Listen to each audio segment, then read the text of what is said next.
Hi friends, আজকে আমি বানাতে যাচ্ছি খুবই সোজা একটা সিম্পল রেসিপি। এটা হচ্ছে ছোটো মাছের চচ্চড়ি বা আপনারা বলতে পারেন ছোটো মাছের কোরো।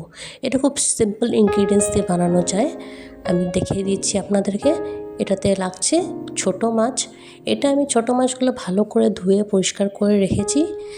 এটা একটা বাউলের মধ্যে আমি সব ইনগ্রিডিয়েন্টস দিয়ে ম্যারিনেট করে রেখে নেব। এটাতে ছোটো মাছের সাথে আমরা দিয়ে দিচ্ছি 2টো করে পেঁয়াজ ভালো করে স্লাইস করে রাখা। তার সাথে আমি আরেকটু কিছু ইনগ্রিডিয়েন্টস দিব পেঁয়াজের সাথে। ভালো করে পেঁয়াজগুলো স্লাইস করে দিয়ে দেওয়ার পর আমি এটাতে অ্যাড অন করে দিব টমেটো। এখানে আমি একটা করে টমেটো দিয়েছি, আপনারা ইচ্ছে করলেন 2টো টমেটো ইউজ করতে পারবেন। আমি এটাতে জাস্ট একটা টমেটো ইউজ করেছি। এবার টমেটো আর পেঁয়াজ অ্যাড করার পর আমি এবার দিয়ে দিচ্ছি আদা বাটা। 1 ইঞ্চের মতো আদা বাটা আমি করেছি। এখানে আমি লঙ্কা দিয়ে দিয়েছি। এখানে আমি 4-5টা লঙ্কা দিয়েছি, আপনারা নিজের ঝালের হিসাবে দিন। হলুদ গুঁড়ো দিয়ে দিয়েছি 1/2 টিস্পুন। তারপর আমি নুন দিয়েছি, এটা আপনাদের নিজেদের টেস্ট অনুযায়ী দিবেন। দিয়ে এবার আমি কি করব, সরষের তেল আমি মিক্স করে নেব। এবার আমি সরষের তেল মিক্স করে নিলাম। এটা আপনারা একটু ভালো কোয়ান্টিটিতে সরষের তেলটা অ্যাড করবেন। অ্যাড করে এই সবগুলো জিনিসগুলোকে আপনারা ভালো করে একটু ম্যারিনেট করে নেবেন। ম্যারিনেট করে 5-10 মিনিটের মতো রেখে নেবেন। এবার আমি একটা প্যানের মধ্যে অল্প করেই সরষের তেল নিব, বিকজ আমি অলরেডি ম্যারিনেশনের সময় ভালো অ্যামাউন্ট অফ তেল ইউজ করেছি, তাই আমি এখন প্যানের মধ্যে স্লাইড তেল ইউজ করেছি।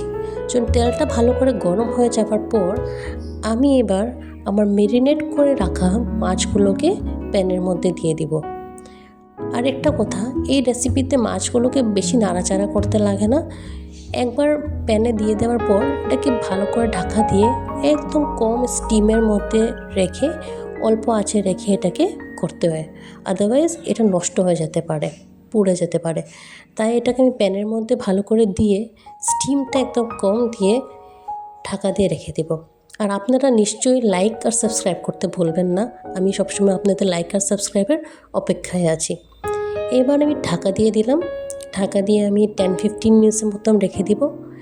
এবার আমি 10-15 মিনিট পর ঢাকা উঠিয়ে দেখি, আপনারা দেখতেই পাচ্ছেন মাছগুলো অর্ধেক হয়ে আসছে। এবার আমি হালকা করে এটাকে একটু নাড়াচাড়া করে দেব।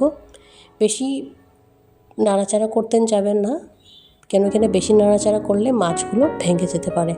হালকা করে অল্প অল্প করে মাছগুলোকে একটু নাড়িয়ে নেবেন। নাড়া হওয়ার পর এটার মধ্যে আমি একটু ধনিয়া পাতা দিয়ে দেব। আপনারা নিজের হিসাবে কম বেশি ধনিয়া পাতা ইউজ করতে পারেন। এটা করার পর আমি এটাকে আবার 2 মিনিটের জন্য একটু ঢাকা দিয়ে রেখে দেবো, একটু ক্রিস্পি হওয়ার জন্য। আপনারা চাইলে এখনও এটাকে নামিয়ে নিতে পারেন, বাট আমি 2 মিনিট আরও একটু ক্রিস্পি হওয়ার জন্য রেখে দিচ্ছি। এবার আমি এটাকে আবার রিমুভ করে নিচ্ছি। আপনারা দেখতেই পাচ্ছেন আগের থেকে একটু বেশি ক্রিস্পি হয়ে গেছে। তো এইটা আমাদের ছোটো মাছের চচ্চড়ি রেডি। আপনারা নিশ্চয়ই বাড়িতে ট্রাই করবেন। এটা কিন্তু গরম ভাতের সাথে কিন্তু খেতে খুবই ভালো লাগে। এটা ছিল আমার ছোটো মাছের চচ্চড়ি রেসিপি। আশা করছি এটা আপনারাও নিজেদের বাড়িতে বানিয়ে আপনি নিজেদের ঘরের মানুষদেরকে খাওয়াবেন। তো আবার দেখা হচ্ছে নতুন একটা রেসিপি নিয়ে। বাই।